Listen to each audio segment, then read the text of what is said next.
வணக்கம். Welcome to choice academy. தொடர்ந்து பொருளாதார வகுப்புகள் நம்ம பார்த்துட்டு வந்துட்டுருக்குறோம். அதனுடைய தொடர்ச்சியாக இன்றைய வகுப்பு பார்த்துட்டிங்கன்னா கல்வி தொடர்பான கொள்கைகள் அப்படிங்கிற டாபிக் தான் இன்றைக்கி பார்க்க போகிறோம். சரிங்களா? இதில் போன வகுப்பில் பார்த்துட்டிங்கன்னா எழுத்தறிவின்மை அப்படிங்கிற டாபிக் பார்த்தோம். இந்த வகுப்பில் கல்வி தொடர்பான கொள்கைகள். பொதுவாக பார்த்துட்டிங்கன்னா நம்ம சிலபஸில் பார்த்துட்டிங்கன்னா யூனிட் அதாவது எக்கனாமிக்ஸ் சப்ஜெக்டாக இருக்கட்டும், அதுக்கப்புறம் யூனிட் 9 சரிங்களா, ரெண்டையுமே நம்ம சேர்த்திருக்காங்க. இதில் எக்கனாமிக்ஸில் பார்த்துட்டிங்கன்னா கல்வி தொடர்பான திட்டங்கள் எல்லாமே கொடுத்துருக்காங்க. சரிங்களா? அதுக்கப்புறம் பார்த்துட்டிங்கன்னா யூனிட்டில் 9ல் பார்த்துட்டிங்கன்னா தமிழக கல்வி முறைமைகள் அப்படிங்கிற ஒரு டாப்பிக்கே இருக்குது. சரிங்களா? அதனால் கல்வி தொடர்பான கொள்கைகள் அப்படிங்கிறது ரொம்ப ரொம்ப முக்கியமானது. சரிங்களா? நாம் இந்த இந்த கல்வி தொடர்பான கொள்கைகள் அதாவது தமிழக கல்வி முறைகள் அப்படிங்கிற டாப்பிக்கெல்லாம் பார்த்திங்கன்னா ஒரு பெரிய டாப்பிக்குங்க. சரிங்களா? அதை நம்ம பிரித்து தான் பார்க்க போகிறோம். கல்வி தொடர்பான திட்டங்கள் ஆகட்டும், எழுத்தறிவின்மை ஆகட்டும், எல்லாம் ஒரே கிளாஸில் நம்ம பார்க்க முடியாது. அதனால் பிரித்து பார்க்குற மூலிமா பார்த்திங்கன்னா நம்மளுக்கு ஈஸியாக இருக்கும். சரியா? அதனால் பிரித்து நம்ம ஒவ்வொன்றா பிரித்து நம்ம பார்த்துட்டு வர்றோம். சரிங்களா? இதில் ஃபஸ்ட்டு பார்த்துட்டிங்கன்னா கல்வி தொடர்பான கொள்கைகள் அப்படிங்கிறதுல பார்த்திங்கன்னா கல்வி தொடர்பான கொள்கைகள் ரொம்ப ரொம்ப முக்கியமானது. சரிங்களா? இது ப்ரிலிமினரி ஓரியன்டாகவும் சரி, ப்ரிலிமினரி ஓரியன்டாக நம்ம வாட் இஸ் வாட் அப்படின்னு தெரிஞ்சுக்கணும். மெயின்ஸ் ஓரியன்டாக இன்னும் நம்ம டீப்பாக தெரிஞ்சுக்கணும். இப்போ இந்த வகுப்பில் பார்த்துட்டிங்கன்னா வாட் இஸ் வாட் அப்படின்னு தான் நம்ம கல்வி தொடர்பான கொள்கைகள் நம்ம பார்க்க போகிறோம். சரிங்களா? ஃபஸ்ட்டு கல்வி தொடர்பான கொள்கைகள் அப்படின்னா என்ன அப்படின்னா எஜுகேஷன் பாலிசி. சரிங்களா? ஒரு நாட்டின் கல்வித்தரத்தை மேம்படுத்துவதற்காகவும் கல்வி அமைப்பினுடைய செயல்பாட்டை முறைப்படுத்துவதற்காகவும் அரசால் உருவாக்கப்படும் வழிகாட்டுதல் ஆவணம் தான் கல்விக் கொள்கை அப்படின்னு சொல்கிறது. புரியுதுங்களா? கல்விக் கொள்கை எஜுகேஷன் பாலிசின்னு என்னென்னா ஒரு நாட்டின் கல்வித்தரத்தை மேம்படுத்தணும், கல்வி அமைப்புகளுடைய செயல்பாட்டை முறைப்படுத்தணும் அப்படின்னு சொல்லிட்டு அரசால் உருவாக்கப்படும் வழிகாட்டுதல் ஆவணம் தான் பார்த்துட்டிங்கன்னா என்னங்க எஜுகேஷன் பாலிசி அப்படின்னு சொல்கிறது. சரியா? இதை ஃபஸ்ட்டு நம்ம தெரிஞ்சுக்கணும். சரியா? ஃபஸ்ட்டு கல்விக் கொள்கைகள். சரியா? இந்திய கவர்மெண்ட் என்னென்ன கல்விக் கொள்கைகளாக அறிமுகப்படுத்தினாங்க அப்படின்னு தெரிஞ்சுக்கணும். இது இந்த இயரிங்கோட கொடுத்துட்டும் கூட மாற்றி கேட்கல. கல்விக் கொள்கைகள் வராத வருஷம் அப்படின்னு கூட மாற்றியும் கூட கேட்கலாம். சரிங்களா? அப்போ ரொம்ப ரொம்ப முக்கியமானது. சரிங்களா? தேசிய கல்விக் கொள்கைகள் அப்படின்னா ஃபஸ்ட்டு கல்விக் கொள்கை எப்போ கொண்டு வந்தாங்க? 1968. செகண்ட் தேசிய கல்விக் கொள்கை 1986. மூன்றாவது புதிய கல்விக் கொள்கை 1992. உங்களுக்கு தெரியும், பொருளாதாரத்தில் முக்கியத்துவம் வாய்ந்த ஆண்டுனா 1991, எக்கனாமிக்ஸில் முக்கியத்துவம் வாய்ந்த ஆண்டுனா பொருளாதாரத்தில் முக்கியத்துவம் வாய்ந்துனா 1991, கல்வியில் முக்கியத்துவம் வாய்ந்த ஆண்டுனா 1992. சரிங்களா? அடுத்து புதிய கல்விக் கொள்கை பார்த்தீங்கன்னா 2020. சரிங்களா? இந்த கல்விக் கொள்கை தான் நான் பார்க்க போகிறோம். இந்த கல்விக் கொள்கைகள் ரொம்ப முக்கியம். சரிங்களா? அடுத்தது இந்த இயரும் என்ன பண்ணணும், நான் மேம் வச்சுக்கணும், மாற்றி ஆப்ஷனில் கொடுத்து கேட்டுருவாங்க. சரிங்க? கல்விக் கொள்கைகள் அறிமுகப்படுத்தப்படாத வருடம் அப்படின்னு கூட மாற்றி கேட்கலாம். சரியா? ஃபஸ்ட்டு தேசிய கல்விக் கொள்கை 1968. இந்த வகுப்பில் நாம் என்ன பார்க்க போகிறோம் அப்படின்னா ஃபுல்லாக டீப்பாவெல்லாம் நான் பார்க்க கிடையாதுங்க. சரியா? நிறையா இருக்குது. இப்போ தேசிய கல்விக் கொள்கை அப்படிங்கிறது நிறையா இருக்குது. நீங்கள் மெயின்ஸ் ஓரியன்டாக படிக்கணும் அப்படின்னா கண்டிப்பாக நீங்கள் சர்ச் பண்ணி தெரிஞ்சுக்கிட்டீங்க அப்படின்னா இன்னும் நிறையா தேசிய கல்விக் கொள்கை 1968 நிறைய இருக்குது. நம்ம வாட் இஸ் வாட் அப்படின்னு முக்கியமானதை மட்டும் தேசிய கல்விக் கொள்கை 1968 என்னென்ன சொல்லுது அப்படிங்கிறது மட்டும்தான் நம்ம பார்க்க போகிறோம். சரிங்களா? அடுத்தது சரிங்களா? ஃபஸ்ட்டு தேசிய கல்விக் கொள்கை 1968. இந்த கல்விக் கொள்கை எதை பற்றி சொல்லுது அப்படின்னா 1964 டு 66 அமைக்கப்பட்ட கோத்தாரி கல்விக்குழு. நான் போன கிளாஸில் பார்த்தோம். சரிங்களா? கோத்தாரி கல்விக்குழு பார்த்துட்டிங்கன்னா நாட்டின் முன்னேற்றத்திற்கு தேசிய கல்விக் கொள்கையை அமைப்பது அவசியம் அப்படின்னு சொல்லுச்சு. என வலியுறுத்தியது. எந்த குழு? கோத்தாரி கல்விக்குழு பார்த்துட்டிங்கன்னா என்ன சொல்லுச்சுங்க? 1964 டு 66 அமைக்கப்பட்ட கோத்தாரி கல்விக்குழு நாட்டின் முன்னேற்றத்திற்கு தேசிய கல்விக் கொள்கை அமைப்பது அவசியம் என வலியுறுத்தியது. இது கோத்தாரி கல்விக்குழு. இதையும் கூட கேட்பாங்க. நாட்டின் முன்னேற்றத்திற்கு ஒரு தேசிய கல்விக் கொள்கை வேணும் அப்படின்னு அறிவித்த குழு எதுன்னு கூட கேட்கலாம். அதன் அடிப்படையில் 1968ஆம் ஆண்டு தேசிய கல்விக்குழு உருவாக்கப்பட்டது. எதன் அடிப்படையில்? கோத்தாரி கல்விக்குழுனுடைய அறிக்கையினுடைய அடிப்படையில் ஃபஸ்ட்டு தேசிய கல்விக் கொள்கை 1968 அறிமுகப்படுத்தினாங்க. இதனுடைய அம்சங்கள் என்ன அதை மட்டும்தான் நம்ம பார்க்க போகிறோம். சரிங்களா? அப்போ ஃபஸ்ட்டு தேசிய கல்விக் கொள்கை 1968. அதை நாம் ஞாபகம் வச்சுக்கணும். எந்த குழு பரிந்துரையின்படி உருவாக்கப்பட்டது? கோத்தாரி கல்விக்குழு நாட்டின் முன்னேற்றத்திற்காக தேசிய கல்விக் கொள்கை அமைப்பது அவசியம் என வலியுறுத்தின் அடிப்படையில் 1968 உருவாக்கப்பட்டது. ரொம்ப ரொம்ப முக்கியம். இதனுடைய அம்சங்கள் என்னென்ன அப்படிங்கிறத நாம் பார்க்க போகிறோம். சரிங்களா? ஃபஸ்ட்டு இலவச கட்டாய கல்வி. 14 வயதுக்குட்பட்ட அனைத்து குழந்தைகளுக்கும் இலவச கட்டாய கல்விக்கான வசதிகள் செய்து தரப்பட வேண்டும் அப்படின்னு இந்த கல்விக் கொள்கை சொல்லுச்சு. எதுங்க? 1968ஆம் ஆண்டு கல்விக் கொள்கை 14 வயதுக்குட்பட்ட அனைத்து குழந்தைகளுக்கும் இலவச கட்டாய கல்விக்கான வசதிகள் செய்து தரப்படும் சொல்லுச்சு. அடுத்தது சரிங்களா, ஒவ்வொரு மாநிலமும் குறைந்தது ஒரு வேளாண் பல்கலைக்கழகத்தை நிறுவ வேண்டும். சரியா, ஒவ்வொரு மாநிலமும் வந்து குறைந்தது வந்து வேளாண் பல்கலைக்கழகத்தை வந்து நிறுவனம் அப்படின்னு சொல்லுச்சு. கேட்கலாங்க, ஒவ்வொரு மாநிலமும் குறைந்தது வேளாண் பல்கலைக்கழகத்தை நிறுவ வேண்டும் அப்படின்னு சொன்ன கல்விக் கொள்கை எது? முதல் தேசிய கல்விக் கொள்கை 1968. தொழிற்கல்வி வேலைவாய்ப்பு பெறும்படி அமைய வேண்டும் அப்படின்னு சொல்லுச்சுங்க. தொழிற்கல்வி வேலைவாய்ப்பு பெறும்படி அமையணும் அப்படின்னு சொல்லுச்சு.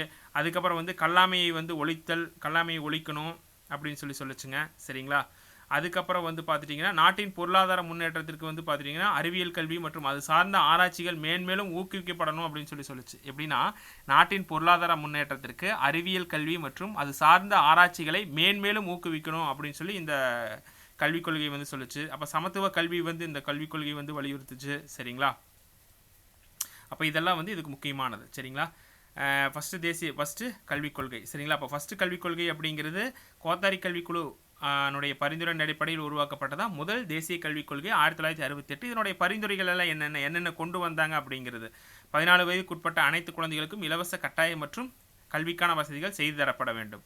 அதுக்கப்புறம் என்னது, நாட்டின் பொருளாதார முன்னேற்றத்துக்கு வந்து பார்த்துட்டிங்கன்னா அறிவியல் கல்வி மற்றும் அது சார்ந்த ஆராய்ச்சிகள் மேன்மேலும் ஊக்குவிக்கப்பட வேண்டும் அப்படின்னு சொல்லுச்சு. கல்லாமையை ஒழிக்கணும் அப்படின்னு சொல்லுச்சு. சரிங்களா, அதுக்கப்புறம் என்னது, ஒவ்வொரு மாநிலமும் குறைந்தது ஒரு வேளாண்மை பல்கலைக்கழகத்தை வந்து நிறுவனம்னு சொல்லுச்சு. தொழிற்கல்வி வேலைவாய்ப்பை பெறும்படி அமையணும் அப்படின்னு சொல்லுச்சு. இதாங்க முதல் கல்விக் கொள்கை அப்படின்னு சொல்றது.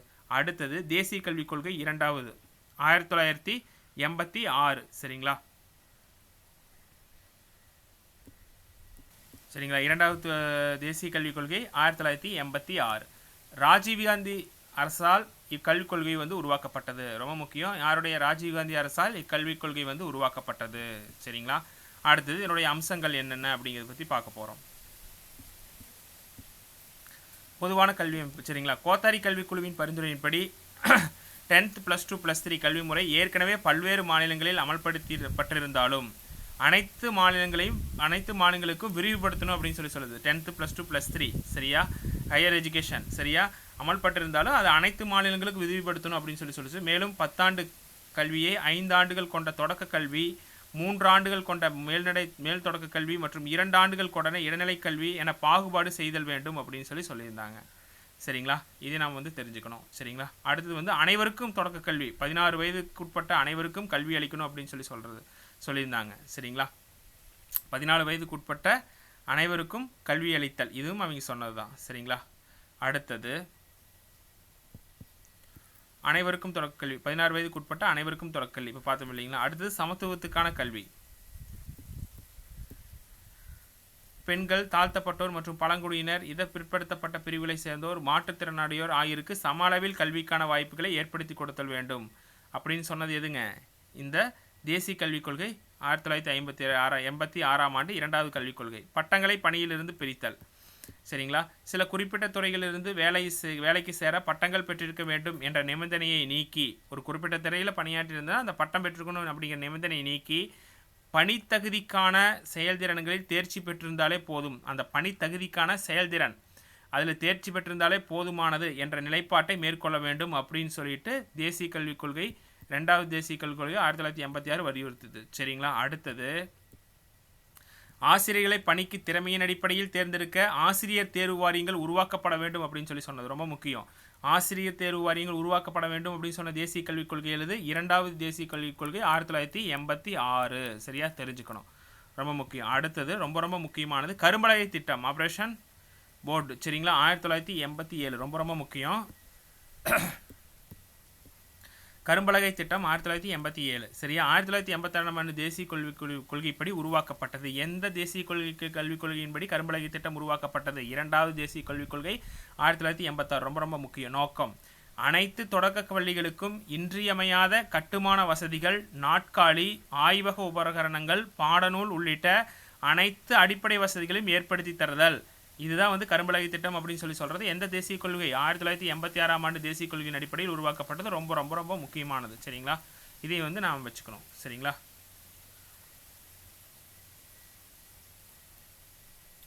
அப்போ இரண்டாவது தேசிய கல்விக் கொள்கை வந்து நாம் என்னென்ன பார்த்தோம்?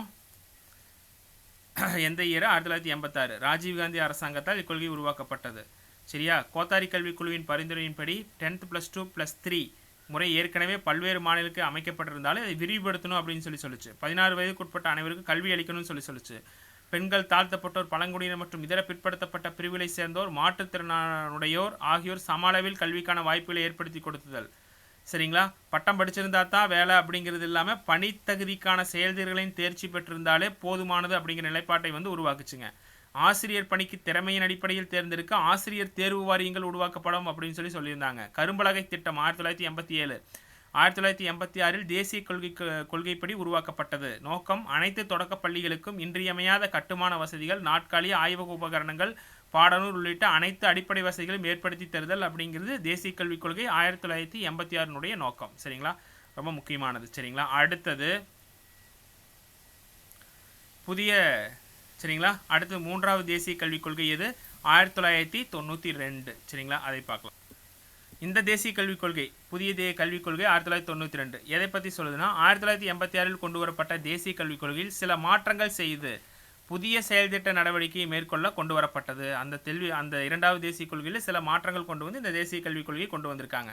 1991 அப்போதைய ஆந்திர முதல்வர் திரு விஜயபாஸ்கர ரெட்டி அவர்களின் தலைமையில் இக்குழு அமைக்கப்பட்டது. ஒரு குழு அமைக்கப்பட்டது. அதாவது 1991 அப்போதைய ஆந்திர முதல்வர் திரு விஜயபாஸ்கர ரெட்டி அப்படிங்கிற தலைமையில் ஒரு குழு அமைக்கப்பட்டது.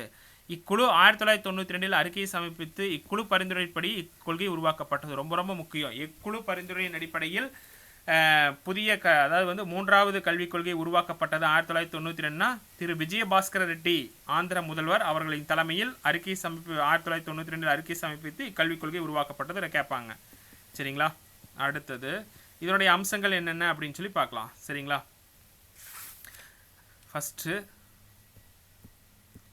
ஃபர்ஸ்ட் அம்சங்கள் அனைவருக்கும் கல்வி வாய்ப்பு மற்றும் இடைநிலை நிற்றலை தடுத்தல். அனைவருக்குமான கல்வி, இடையில ஸ்கூலுக்கு போயிட்டு நிற்கிறாங்க இல்லையா, அதை தடுக்கிறது.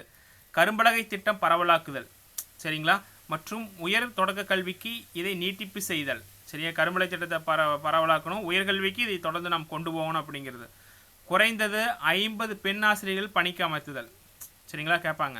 குறைந்தது 50 பெண் ஆசிரியர்களை பணிக்கு அமர்த்துதல் அப்படிங்கிறது எந்த தேசிய கல்விக் கொள்கை? இப்போ பார்த்தோம் இல்லைங்களா, 3வது தேசிய கல்விக் கொள்கையினுடைய 1992 கல்விக் கொள்கை. சரிங்களா? அடுத்தது ரொம்ப ரொம்ப முக்கியமானது, 14 வயது உள்ள அனைத்து குழந்தைகளுக்கும் கட்டாய மற்றும் இலவச கல்வியை 21ஆம் நூற்றாண்டுக்கு முன் வழங்குதல். 14 வயது வரையுள்ள அனைத்து குழந்தைகளுக்கும் கட்டாய மற்றும் இலவச கல்வியை 21ஆம் நூற்றாண்டுக்கு முன்பு வழங்குதல். இது நோக்கம்.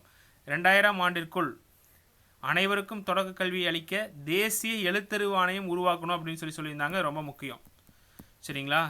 எந்த கல்விக் கொள்கையின் அடிப்படையில் தேசிய எழுத்தறிவு ஆணையம் உருவாக்கப்படணும் அப்படின்னு சொன்னாங்கன்னா, 3வது தேசிய கல்விக் கொள்கை 1992 அப்படின்னு சொல்லி நம்ம தெரிஞ்சுக்கணும். சரியா?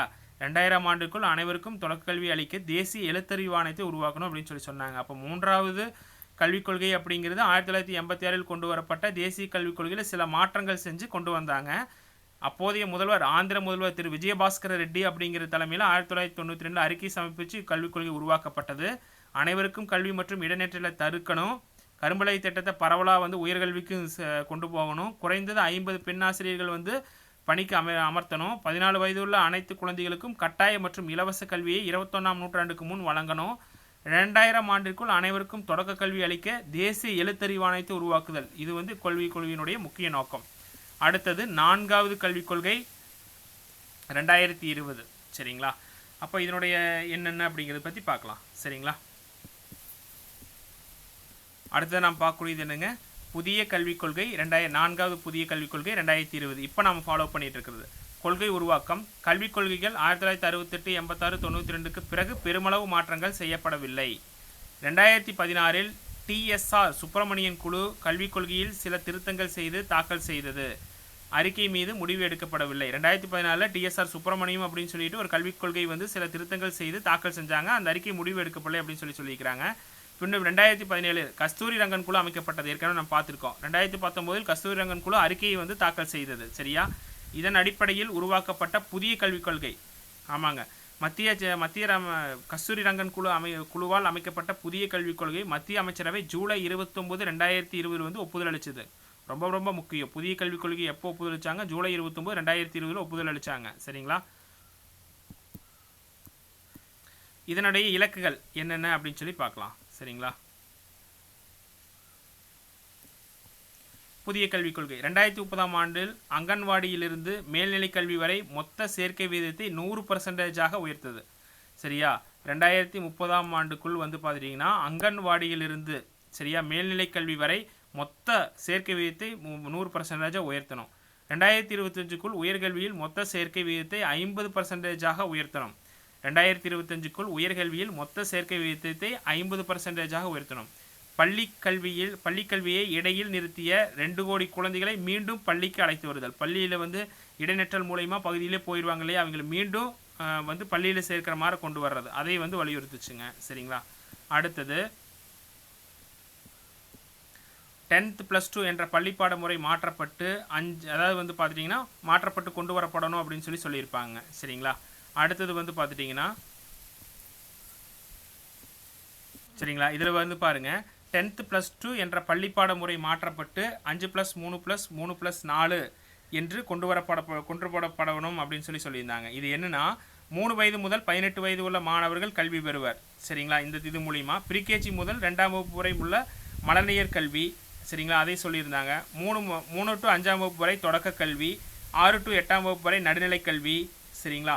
இப்போ 5+3+3+4ன்னு சொல்லியிருந்தாங்க இல்லையா, அதுதாங்க 3ஆம் வகுப்புலேருந்து 5ஆம் வகுப்பு வரை தொடக்க கல்வி கொடுக்கணும் அப்படிங்கிற மாதிரி, 6 to 8ஆம் வகுப்பு வரை நடுநிலை கல்வி, 9 to 12ஆம் வகுப்பு வரை மேல்நிலை கல்வி 4 வருஷம். அதை தான் இங்கே வந்து கொடுத்துருக்காங்க. சரிங்களா? அடுத்தது கொள்கையினுடைய நிறைகள் எப்படின்னா 18 வயது வரை கட்டாய கல்வி கொடுக்கணும் அப்படின்னு சொல்லியிருந்தாங்க. 5ஆம் வகுப்பு வரை தாய்மொழியில் கல்வி கட்டாயம் அப்படின்னு சொல்லியிருந்தாங்க. இலவச காலை உணவு திட்டம் வழங்கணும்னு சொல்லியிருந்தாங்க. டிஜிட்டல் கல்வி முறை முக்கியமாக பின்தங்கிய பகுதியில் கொடுக்கணும்னு சொல்லியிருந்தாங்க. நாடு முழுவதும் ஒரே கல்வி. சரிங்களா? அதை வந்து சொல்லியிருந்தாங்க. அதுக்கப்புறம் மாணவர்களுக்கு கல்வி உதவித்தொகை வந்து கொடுக்கணும்னு சொல்லியிருந்தாங்க. அடுத்தது நிர்ணயிக்கப்பட்ட இலக்குகள். சரிங்களா? அடுத்து ஜிடிபி 6% உயர்த்துதல். சரிங்களா? அதை வந்து சொல்லியிருந்தாங்க. சரி, அந்த காலகட்டத்தில். சரிங்களா? இது எல்லாமே சொல்லியிருந்தாங்க. அடுத்தது வந்து இந்த 2020ஆம் ஆண்டு 4வது புதிய கல்விக் கொள்கையில் வந்து ரொம்ப ரொம்ப முக்கியமானது என்னென்னா மும்மொழி கொள்கையை வந்து வலியுறுத்தினாங்க. அனைத்து மாநிலங்களையும் மும்மொழி கல்வி திட்டம் அறிமுகம் அப்படின்னு சொல்லியிருந்தாங்க. இது ரொம்ப ரொம்ப முக்கியம். அனைத்து மாநிலங்களையும் மும்மொழி கல்வி திட்டத்தை அறிமுக கல்விக் கொள்கை எது? புதிய கல்விக் கொள்கை 2020. சரிங்களா? அதை வந்து நாம் தெரிஞ்சுக்கணும். சரிங்களா? அடுத்தது எம்ஃபில் வந்து படிப்புகள் வந்து இன்னைக்கு கிடையாது என அறிவிச்சிருந்தாங்க. சரியா? எம்ஃபில் படிப்புகள் வந்து அதாவது வந்து மும்மொழி கொள்கையை வந்து அறிமுகப்படுத்தியிருந்தாங்க. எம்ஃபில் படிப்பு வந்து கிடையாது அப்படின்னு சொல்லி இந்த கல்விக் கொள்கையில் வந்து அறிவிச்சிருந்தாங்க. சரிங்களா? அடுத்தது வந்து பார்த்துட்டிங்கன்னா 2030ஆம் ஆண்டுக்குள் பள்ளியில் வந்து ஸ்கூல்லையெல்லாம் வந்து டீச்சர்ஸ் எல்லாம் ஜாயின் பண்ணுறாங்கல்ல, பள்ளியில் கற்பித்தலில் 2030ஆம் ஆண்டுக்குள் பள்ளியில் கற்பித்தலில் ஈடுபடும் ஆசிரியர்கள் குறைந்தபட்சம் கல்வி தகுதி வந்து பார்த்துட்டிங்கன்னா ஒருங்கிணைந்த பிஎட் படிப்பு வந்து முடிச்சிருக்கணும் அப்படின்னு சொல்லியிருந்தாங்க. சரியா? ஸ்கூல்லையெல்லாம் வந்து டீச்சராக வந்து ஜாயின் பண்ணுறாங்க அப்படின்னா பிஎட் முடிச்சுக்கிட்டு தான் வந்து ஒருங்கிணைந்த பிஎட் முடித்திருக்கணும் அப்படின்னு சொல்லியிருந்தாங்க. அது எந்த கல்விக் கொள்கை? புதிய கல்விக் கொள்கை 2020. சரிங்களா? இதெல்லாம் வந்து இந்த கல்விக் கொள்கையில் வந்து சொல்லியிருந்தாங்க. சரிங்களா? சரி, ஓகே. அப்போது புதிய கல்விக் கொள்கை எது? புதிய கல்விக் கொள்கையில் முக்கியமானது என்னென்ன? புதிய கல்வி உருவாக்கம் வந்து அதாவது வந்து 2014 டிஎஸ்ஆர் சுப்பிரமணியம் குழு கல்விக் கொள்கையில் சில திருத்தங்கள் செய்து தாக்கல் செய்து அறிக்கை மீது முடிவு எடுக்கப்படவில்லை. சரிங்களா? அப்போது அந்த கல்விக் கொள்கை வந்து டிஎஸ்ஆர் சுப்பிரமணியம் குழு கல்விக் கொள்கையில் சில திருத்தங்கள் செய்து தாக்கல் செஞ்சாங்க. ஆனால் அதில் வந்து முடிவு எடுக்கவில்லை. பின்பு 2017 கஸ்தூரி ரங்கன் குழு அமைக்கப்பட்டு 2019 கஸ்தூரி ரங்கன் குழு அறிக்கையை வந்து தாக்கல் செய்தது. சரியா? இதன் அடிப்படையில் உருவாக்கப்பட்ட புதிய கல்விக் கொள்கைக்கு மத்திய அமைச்சரவை ஜூலை 29, 2020 வந்து ஒப்புதல் அளித்தது. சரியா? அடுத்தது 2030ஆம் இந்த புதிய கல்விக் கொள்கையினுடைய இலக்குகள் 2030ஆம் ஆண்டுக்குள் அங்கன்வாடியிலிருந்து மேல்நிலை கல்வி வரை மொத்த சேர்க்கை விகிதத்தை 100% உயர்த்தணும். 2025க்குள் உயர்கல்வியில் மொத்த சேர்க்கை விகிதத்தை 50% உயர்த்தணும். பள்ளி கல்வி இடையில் நிறுத்திட்டாங்கன்னா 2 கோடி குழந்தைகளை மீண்டும் அதுக்கு கொண்டு வரணும். சரிங்களா? அடுத்தது வந்து பார்த்துட்டிங்கன்னா இது 10th +2 என்ற பள்ளி பாடமுறை மாற்றப்பட்டு என்ன சொல்கிறாங்க 5+3+3 அப்படிங்கிற வந்து முறையை வந்து கொண்டு வரணும் அப்படின்னு சொல்கிறாங்க. இது என்ன அப்படின்னா 3 வயது முதல் 18 வயது உள்ள மாணவர்கள் கல்வி பெறுவர். சரிங்களா? ப்ரீகேஜி முதல் 2ஆம் வகுப்பு வரை முன் மலையாளர் கல்வி. சரியா? ப்ரீகேஜி முதல் 2ஆம் வகுப்பு வரை முன் மலையற் கல்வி, அது 5 வருஷம் வந்துடுங்க. ப்ரீகேஜியிலிருந்து 2ஆம் வகுப்பு வரை 5 வருஷம் வந்து முன் மலையற் கல்வி. 3ஆம் வகுப்புலேருந்து 5ஆம் வகுப்பு வரை வந்து என்னங்க தொடக்க கல்வி, அது 3 வருஷம். 6ஆம் வகுப்புலேருந்து 8ஆம் வகுப்பு வரை நடுநிலை கல்வி, அது 3 வருஷம். 9ஆவதுலேருந்து 12ஆம் வகுப்பு வரை மேல்நிலை கல்வி, அது 4 வருஷம். சரிங்களா, என்று கொண்டு வரப்படணும் அப்படின்னு சொல்லி தனியாக பிரித்து கொடுத்துருந்தாங்க. இது மட்டும் தெரிஞ்சுக்கங்க. சரிங்களா, அதனுடைய நிறைகள் எல்லாம் கொடுத்துருக்காங்க. அவர் முக்கியமாக நாம் வச்சுக்கொண்டு மும்மொழி கொள்கையை வந்து இது வலியுறுத்துச்சுங்க. இந்த கல்விக் கொள்கை அனைத்து மாநிலங்களையும் மும்மொழி கொள்கை கல்வி திட்டம் வந்து அறிமுகப்படுத்தணும். தாய்மொழி ப்ளஸ் ஆங்கிலம், அதுக்கப்புறம் விருப்ப மொழி, அதுதான் மும்மொழி கொள்கை அப்படின்னு சொல்லி சொல்கிறது. சரிங்களா, அடுத்தது வந்து பார்த்துட்டிங்கன்னா எம்ஃபில் படிப்பு வந்து இனி கிடையாது அப்படின்னு சொல்லி இந்த கல்விக் கொள்கையில் வந்து சொல்லியிருந்தாங்க. அதுக்கப்புறம் வந்து பார்த்திங்கன்னா ஒரு ஆசிரியர் வந்து கல்வி ஸ்கூல் வந்து கற்பித்தலில் ஈடுபடுறாங்க அப்படின்னா கண்டிப்பாக வந்து ஒருங்கிணைந்த பிஎட் படிப்பை வந்து கட்டாயம் முடிச்சிருக்கணும் அப்படின்னு சொல்லி சொல்லியிருந்தாங்க. சரிங்களா, இதுதான் வந்து இந்த கல்விக் கொள்கையினுடைய முக்கியமான அம்சங்கள். சரிங்களா, அடுத்தது இந்த முக்கியமான தினங்கள். தேசிய கல்வி தினம் அப்படின்னா நவம்பர் 11, உலக எழுத்தறிவு தினம் அப்படின்னா செப்டம்பர் 8, சர்வதேச கல்வி ஆண்டு அப்படின்னு எதை சொல்கிறோம் 1970, சர்வதேச எழுத்தறிவு ஆண்டுன்னா 1990. சரிங்களா, இது ரொம்ப முக்கியமானது. தேசிய கல்வி ஆராய்ச்சி மையம் NCERT, national council education research technology அப்படின்னு சொல்லி சொல்லுவோம். இது எப்போ தோற்றுவிக்கப்பட்டது 1961. சரிங்களா, national council education research technology NCERT தோற்றுவிக்கப்பட்டது 1961. இந்த தினங்கள் ரொம்ப முக்கியம். கல்வி தினம், தேசிய கல்வி தினம் நவம்பர் 11, உலக எழுத்தறிவு தினம் செப்டம்பர் 8, சர்வதேச கல்வி ஆண்டுனா 1970, சர்வதேச எழுத்தறிவு ஆண்டுனா 1990, தேசிய கல்வி ஆராய்ச்சி மற்றும் பயிற்சி மையம் வந்து NCERT 1961 தோற்றுவிக்கப்பட்டது. அடுத்தது சரிங்களா, கரண்ட் அஃபேர்ஸில் நம்ம ஏற்கனவே நிதி ஆயோக் பார்த்துருப்போம். நிதி ஆயோக்கில் வந்து பார்த்துட்டிங்கன்னா முழு நேர உறுப்பினர்களாக வந்து 7 பேர் வந்து நியமனம் பண்ணியிருக்காங்க. சரிங்களா, இதில் வந்து கடைசியாக 2 பேர் நியமனம் பண்ணது யாருன்னா பாலசுப்ரமணியம், ஜோரம் மணியா வந்து நியமிக்கப்பட்டுள்ளனர். சரியா, நாட்டின் முதன்மை கொள்கை ஆலோசனை அமைப்பாக நிதி ஆயோக் வந்து விளங்குகிறது. இதன் தலைவர் யாருன்னா பிரதமர் மோடி. துணைத் தலைவர் யாருன்னா அசோக்குமார் லஹாரியை வந்து நியமிச்சிருந்தாங்க இப்போது. சரியா, அதுக்கப்புறம் யாரெல்லாம் உறுப்பினர் இருக்குன்னா ராஜீவ் கௌபா 1, அதுக்கப்புறம் KV ராஜு, கோபந்தன் தாஸ், அபய் கரந்திகர், சீனிவாஸ். சரியா, அது கூட யார் பாலசுப்ரமணியம், ஜோரமணியா. சரியா, நிதி ஆயோக்கினுடைய முழு நேர உறுப்பினர்கள் 7 பேர் இருக்காங்க. அதை நாம் திருத்திக்கணும். சரிங்களா, அதை தெரிஞ்சுக்கணும். சரிங்களா, அடுத்தது அருணாச்சல பிரதேசத்தில் பழங்குடியின சமூகமான நிசி சமூகத்திலிருந்து முனைவரம் பெற்ற முதல் பெண் யாருன்னா ஜோரமணியா. அப்போ பழங்குடியின பெண்மணி தான் இப்போ நிதி ஆயோக்கினுடைய உறுப்பினர், முழு நேர உறுப்பினர் போட்டிருக்காங்க. அருணாச்சல பிரதேசம் சேர்ந்தவங்க. பாலசுப்ரமணியம் மிஷன் கர்மயோகி திட்டத்தின் கீழ் உள்ள திறன் மேம்பாட்டு ஆணையத்தின் மனிதவள உறுப்பினராக வந்து அவர் இருந்திருக்கார் பாலசுப்ரமணியம். இவர் பல புத்தகங்களை எழுதினார். பிரதமர் மோடியினுடைய 50 ஆண்டுகால பொதுவாழ்வை மையமாக கொண்டு ஒரு புக் எழுதியிருக்கிறாங்க. Power within the leadership legacy of Narendra Modi. Power within the leadership legacy of Narendra Modi என்ற தலைப்பில் எழுதிய புத்தகம் 2024 வந்து வெளியாயிருக்கு. சரிங்களா, யார் எழுதுனது பாலசுப்ரமணியம் எழுதுனது ரொம்ப முக்கியம். இதன்படி நிதி ஆயோக்கினுடைய முழு நேர உறுப்பினர் எண்ணிக்கை 7ஆக உயர்ந்துள்ளது. நிதி ஆயோக்கினுடைய முழு நேர உறுப்பினர் எண்ணிக்கை எத்தனை உயர்ந்திருக்குது 7ஆக உயர்ந்துள்ளது. சரிங்களா, நிதி ஆயோக்கில் வந்து பார்த்துட்டிங்கன்னா DMEOன்னு ஒரு அமைப்பு இருக்குது. Development of monitoring and evaluation office. DMEOன்னு என்னது development of monitoring evaluation office. இது என்பது நிதி ஆயோக்கின் கீழ் செயல்படும் ஒரு இந்திய அரசின் இணை அலுவலகம். நிதி ஆயோக் கீழே இருக்குது. இதன் பணி வந்து பார்த்திங்கன்னா இந்திய அரசின் பல்வேறு திட்டங்கள் மற்றும் கொள்கைகளை தொடர்ந்து கண்காணித்து மதிப்பீடு செய்வது. அப்போ இந்திய அரசினுடைய பல்வேறு திட்டங்கள் கொண்டு வந்தாங்கன்னா அதன் கொள்கைகளையெல்லாம் வந்து மதிப்பீடு செய்கிறது. அது வந்து DMEOனுடைய பணி. ரொம்ப ரொம்ப முக்கியமானது, பார்த்துக்கணும். சரியா, இப்படி ஒரு ஆஃபீஸ் இருக்குதுன்னு நம்ம தெரிஞ்சுக்கிறோம். சரிங்களா, அடுத்தது PM ஸ்ரீ திட்டம். இந்த திட்டம் மத்திய அரசால் வந்து சரியா PM ஸ்ரீ திட்டம் வந்து கொண்டு வரப்பட்டது. Pradhan Mantri school for rising India. இத்திட்டம் 2022ஆம் ஆண்டு செப்டம்பர் 7ஆம் தேதி வந்து தொடங்கப்பட்டது. மத்திய அரசால் PM ஸ்ரீ திட்டம், Pradhan Mantri schools for rising India திட்டம் 2022ஆம் ஆண்டு செப்டம்பர் 7ஆம் தேதி கொண்டு வரப்பட்டது. இத்திட்டத்தினுடைய முக்கிய நோக்கங்கள்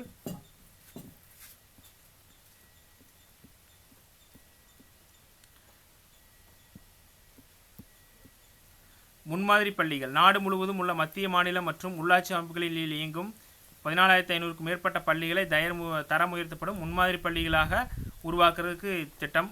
புதிய கல்விக் கொள்கை. புதிய கல்விக் கொள்கையினால 2020 மும்மொழி கல்விக் கொள்கை. சரியா, 2020ஆம் ஆண்டில் தேசிய கல்விக் கொள்கையின் நோக்கங்களை முழுமையாக நடைமுறைப்படுத்துவதை இத்திட்டம் வந்து கொண்டு வந்திருக்காங்க. இது PM ஸ்ரீ திட்டம் 2022 செப்டம்பர் 7. ரொம்ப முக்கியம். சரிங்களா, அடுத்தது வந்து பார்த்துட்டிங்கன்னா பொருளியலின் தந்தை என்று அழைக்கப்படும் ஆடம் ஸ்மித் என்பவர் செல்விலக்கணத்தின் ஆசிரியர் ஆவார். சரிங்களா, அதாவது வந்து பார்த்துட்டிங்கன்னா நம்ம ஏற்கனவே ஃபஸ்ட்டு இன்ட்ரடக்ஷன் கிளாஸில் நான் பார்த்துருப்போம், லீடர்ஸ் ஆஃப் எக்கனாமிக்ஸ் அப்படின்னு சொல்லிட்டு. சரிங்களா, அதனுடைய முக்கியமான லீடர்ஸ் எல்லாம் ஏதாவது மிஸ் ஆகிருந்தால் நம்ம இதில் கொடுத்துருக்கோம். பொருளியலின் தந்தை என அழைக்கப்படும் ஆடம் ஸ்மித் செல்வ இலக்கணத்தின் ஆசிரியர் யாவார். அப்போ செல்வ இலக்கணம் சரியா அப்படின்னா என்னது, நாடுகளின் செல்வத்தை எப்படி செல்வத்தை உருவாக்குறது, பகிர்ந்தளிப்பது, அதை பற்றி படிக்கிறதா செல்வ இலக்கணம். அப்போது நாடுகளுடைய செல்வத்தை உருவாக்குதல் மற்றும் பகிர்ந்தளிப்பதை பற்றி படிக்கிறது என்னங்க, செல்வ இலக்கணம். இதனுடைய ஆசிரியர் யார், ஆடம் ஸ்மித். சரியா, அதே வந்து செல்வச் சுரண்டல் கோட்பாடு அப்படின்னா சாதாபாய் நவ்ரோஜி. செல்வச் சுரண்டல் கோட்பாடு அப்படின்னா சாதாபாய் நவ்ரோஜி. சரியா, செல்வ சுரண்டல் கோட்பாடு அப்படின்னா யாருங்க, தாதாபாய் நவ்ரோஜி. குழப்பிக்கூடாது. செல்வ இலக்கணம் அப்படின்னா ஆடம் ஸ்மித், செல்வ சுரண்டல் கோட்பாடுனா தாதாபாய் நவ்ரோஜி. சரிங்களா, பொருளியலில் நல இலக்கணத்தை உருவாக்கியவர் யாருன்னா ரொம்ப முக்கியம். நல இலக்கணத்தை உருவாக்கியவர் யாருன்னா ஆங்கில பொருளாதார நிபுணர் ஆல்பர்ட் மார்ஷல். சரிங்களா, இவர் இந்நூல் 1890ஆம் ஆண்டு வெளியிடப்பட்ட பொருளியல் கொள்கைகள் என்ற புகழ்பெற்ற நூல் மூலம் இந்த இலக்கணத்தை வரைத்தார். அதாவது வந்து 1890 வெளியிட்ட பொருளியல் கொள்கைகள், அவர் வந்து ஆல்பர்ட் மார்ஷல் எழுதிய நூல் என்ற புகழ்பெற்ற நூல் மூலம் இந்த இலக்கணத்தை, அப்போ நல இலக்கணம் சரிங்களா அப்படின்னா ஆல்பர்ட் மார்ஷல், இதை நாம் தெரிஞ்சுக்கிறோம். இந்த கோட்பாடு எதை பற்றி சொல்லணும்னா, பொருளியல் என்பது வெறும் செல்வத்தை மட்டும் பற்றியது அல்ல, மனிதனின் நலவாழ்மை மேம்படுத்துவது பற்றியதாகும் என்று வரையிட்டார். சரியா, மனிதனைத்தான் மேம்படுத்தணும் அப்படின்னு சொல்கிறார். அப்போ நல இலக்கணம், செல்வ இலக்கணம்னா ஆடம் ஸ்மித், செல்வ சுரண்டல் கோட்பாடுனா தாதாபாய் நவ்ரோஜி, நல இலக்கணம்னா ஆல்பர்ட் மார்ஷல் தெரிஞ்சுக்கணும். அடுத்தது குறைந்த செல் இறுதிநிலை பயன்பாட்டு விதினா மார்ஷல். சரியா, குறைந்த செல் இறுதிநிலை பயன்பாட்டு விதினா மார்ஷல். ஒரு பொருளை தொடர்ந்து பயன்படுத்தணும் அப்படின்னா அதனுடைய அந்த பயன்படுத்தக்கூடிய அந்த ஒரு பொருளை தொடர்ந்து பயன்படுத்தணும்னா அந்த பொருளுடைய நம்ம இன்ட்ரெஸ்டே நம்ம குறைஞ்சிரும். இப்போ நம்ம வந்து பசிச்சா ஒரு இட்லி சாப்பிட்றோம். சரியா, பசிக்கிறப்போ ஒரு இட்லி சாப்பிட்றப்போ அந்த பசி வந்து நம்மளுக்கு ஒரு இட்லி சாப்பிட்றப்போ நல்லாயிருக்கும். அதே 2வது இட்லி சாப்பிடும்போது அந்த பசியின் தன்மை குறைஞ்சிடும். அதே 3வது இட்லி சாப்பிடும்போது இன்னும் பசியின் தன்மை குறைஞ்சிடும். இதே 4வது இட்லி சாப்பிடும்போது பசியின் தன்மை குறைஞ்சிடும். இப்படி சாப்பிட்டே இருக்கும்போது கடைசியும் போது அந்த அதனுடைய பசியின் தன்மை கடைசியாக குறைஞ்சிட்டு வரும். அதைத்தான் வந்து நம்ம வந்து சொல்கிறோம் குறைந்த செல் இறுதிநிலை பயன்பாட்டு விதி அப்படின்னா மார்ஷல். சம இறுதிநிலை பயன்பாட்டு விதி, சம இறுதிநிலை பயன்பாட்டு விதினா காசன், இது தெரிஞ்சுக்கணும். வளர்ச்சி இலக்கணம்னா சாமுவேல்சன், பொருளாதார வளர்ச்சி கோட்பாடுனா ரோஸ்ட்ரோ. சரிங்களா, இதெல்லாம் தெரிஞ்சுக்கங்க. லீடர்ஸ் ஆஃப் எக்கனாமிக்ஸ் நம்ம பார்த்துருப்போம், அது கூட இதையும் சேர்த்து பார்த்துக்கணும். ஆரம்ப கிளாஸில் நான் பார்த்தது சரியா, இன்ட்ரடக்ஷன் கிளாஸில் சிலபஸ் டீகோடிங்கில் முக்கியமான லீடர்ஸ் ஆஃப் எக்கனாமிக்ஸ் பார்த்துருப்போம். சரியா, அதில் வந்து ரொம்ப முக்கியமானது. அப்போ இதில் என்னென்ன பார்த்துருப்போம், செல்வ இலக்கணத்தின் ஆசிரியர் ஆடம் ஸ்மித், நல இலக்கணத்தின் ஆசிரியர் ஆல்பர்ட் மார்ஷல், குறைந்தது செல் இறுதிநிலை பயன்பாட்டு விதி மார்ஷல், சம இறுதிநிலை பயன்பாட்டு விதி காசன், வளர்ச்சி இலக்கணம் சாமுவேல்சன், பொருளாதார வளர்ச்சி நிலை கோட்பாடு ரோஸ்ட்ரோ. அடுத்தது இந்த கரண்ட் அஃபேர்ஸ். அரசு தலைமை வழக்கறிஞரை வந்து நியமனம் பண்ணியிருக்கிறாங்க. யார் அப்படின்னா விஜய் நாராயணன் வந்து நியமனம் பண்ணியிருக்காங்க. PS ராமன் வந்து பதவி ராஜினாமா தொடர்ந்ததற்கு விஜய் நாராயணன் வந்து நியமிச்சிருக்காங்க. சரியா, தமிழக அரசு. அடுத்து வேலையின்மை விகிதம் வந்து உயர்ந்திருக்குதுங்க. இந்த ஏப்ரல் மாதப்படி வந்து பார்த்துட்டிங்கன்னா இந்தியாவில் வேலையின்மை விகிதம் கடந்த 6 மாதங்களில் இல்லாத அளவு கடந்த ஏப்ரல் மாதத்தில் 5.2% உயர்ந்துள்ளது. ஏப்ரல் 2026 5.2% உயர்ந்திருக்காமாங்க. நகர்ப்புற வேலையின்மை நகர்ப்புறத்தில் 6.8%லேருந்து 6.6% குறைந்தாலும், நகர்ப்புறத்தில் 6.8லேருந்து 6.6% குறைந்தாலும், கிராமப்புறங்களில் 4.3%லிருந்து 4.6% அதிகரிச்சிருக்குங்க. நகர்ப்புறத்தில் 6.8லேருந்து 6.6 குறைஞ்சிருக்கு. கிராமப்புறத்தில் 4.3%லேருந்து 4.6 வந்து வேலையின்மை வந்து அதிகரிக்குன்னு சொல்லியிருக்கிறாங்க. ஏப்ரல் 2026 கணக்கெடுப்பின்படி வேலையின்மை விகிதத்தை வந்து சொல்லியிருக்காங்க. சரிங்களா, சரி, ஓகே. முக்கியமானதெல்லாம் நம்ம இந்த வகுப்பில் வந்து கல்விக் கொள்கைகள் அப்படிங்கிறத நம்ம பார்த்துருக்கோம்.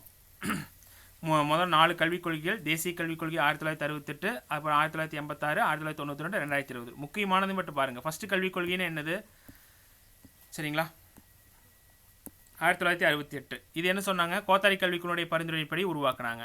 1966 17 வயதுக்குட்பட்ட அனைத்திற்கும் கல்வி கொடுக்கணும் அப்படின்னு சொன்னாங்க. ஒரு மாநிலத்துக்கு வேளாண்மை பல்கலைக்கழகம் உருவாக்கணும்னு சொல்லியிருப்பாங்க. 2வது கல்விக் கொள்கை 1956 ராஜீவ்காந்தி அரசாங்கத்தால் உருவாக்கப்பட்டது. சரிங்களா, ஃபஸ்ட்டு கல்விக் கொள்கை கோத்தாரி கல்விக் கொள்கையினுடைய பரிந்துரைப்படி உருவாக்கப்பட்டது. இது வந்து செகண்ட் கல்விக் கொள்கை ராஜீவ்காந்தி அரசாங்கத்தால் உருவாக்கப்பட்டது. இது என்ன ரொம்ப முக்கியமானது, கரும்பலகை திட்டம் வந்து, சரிங்களா, இதுக்கு என்ன ஒன்று இருப்பாங்க, 2வது கரும்பலகை திட்டம் வந்து அறிவிப்பு பண்ணியிருப்பாங்க. இதுதாங்க ரொம்ப முக்கியம். சரியா, இதை பார்த்துக்குங்க. சரிங்களா, அடுத்தது வந்து பார்த்தீங்கன்னா 3வது கல்விக் கொள்கை 3வது கல்விக் கொள்கை 1992 இது வந்து யாருடைய தலைமையில் குழு அமைச்சு இது உருவாக்குனாங்க? இது விஜயபாஸ்கர் ரெட்டி ஆந்திர முதல்வர் தலைமையில் குழு அமைச்சு கல்விக் கொள்கையை உருவாக்கியிருப்பாங்க. அதை தெரிஞ்சுக்குங்க. இதில் என்னென்ன முக்கியமானது? 2000 ஆண்டிற்குள் அனைவருக்கும் தொடக்க கல்வி அளித்து தேசிய எழுத்தறிவு ஆணையத்தை உருவாக்கணும்னு சொல்லியிருப்பாங்க. அப்புறம் புதிய கல்விக் கொள்கை, இது என்னது? புதிய கல்விக் கொள்கைனா 2017 கஸ்தூரிரங்கன் குழு அமைக்கப்பட்டது. 2019 கஸ்தூரிரங்கன் குழு அறிக்கையை வந்து சமர்ப்பிச்சிருப்பாங்க. இந்த குழுவினுடைய பரிந்துரை பண்ணி புதிய கல்விக் கொள்கை உருவாக்குனாங்க. இதை மட்டும் தெரிஞ்சுக்கங்க. ஜூலை 29, 2020 வந்து இதுக்கு ஒப்புதல் அளித்தாங்க. இதனுடைய முக்கியமான புதிய கல்விக் கொள்கை மும்மொழிக் கொள்கையை வந்து அறிமுகப்படுத்தினாங்க. தமிழ், ஆங்கிலம் நம்ம விருப்ப மொழி. அதுக்கப்புறம் எம்ஃபில் பட்டத்தை வந்து நீக்கணும் அப்படின்னு சொல்லி சொன்னாங்க. சரியா? அதுக்கப்புறம் என்னது? பிஎட் வந்து கண்டிப்பாக வந்து டீச்சராக ஜாயின் பண்ணி பிஎட் முடிச்சிருக்கணும் அப்படின்னு சொல்லி சொன்னாங்க. அதெல்லாம் ரொம்ப முக்கியம்.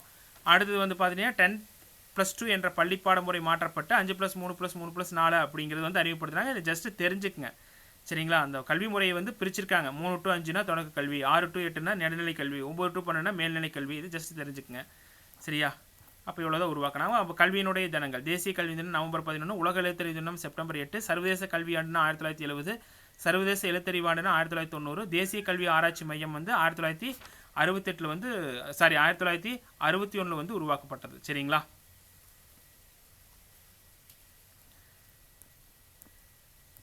அடுத்தது இதெல்லாம் பார்த்தோம் இல்லைங்களா? அடுத்தது நிதி ஆயோக்கினுடைய முழு நேர உறுப்பினர்கள் 7 உயர்ந்திருக்கு. கடைசியாக பாலசுப்ரமணியம், ஜோரா அனியா வந்து நியமிச்சிருக்காங்க. அப்புறம் பாலசுப்ரமணியம் எழுதின நூல் டிஎம்இஓனா என்னென்னு பார்த்துருங்க. பிஎம் ஸ்ரீ திட்டம் 2022 ஆண்டு செப்டம்பர் 7 உருவாக்கப்பட்டது. இதெல்லாம் பார்த்துக்குங்க. சரிங்களா? ரொம்ப ரொம்ப முக்கியமானது.